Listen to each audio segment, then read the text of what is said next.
Welcome everybody, my name is Marcus Stone, and in this video I will show you a simple way how you can add text for your team in Microsoft Teams. So let's start.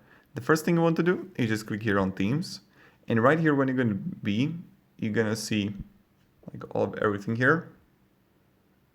And now just click three dots and then manage tags. Create a tag, and you can like new tag 1, 2, 3 or like work and team or member.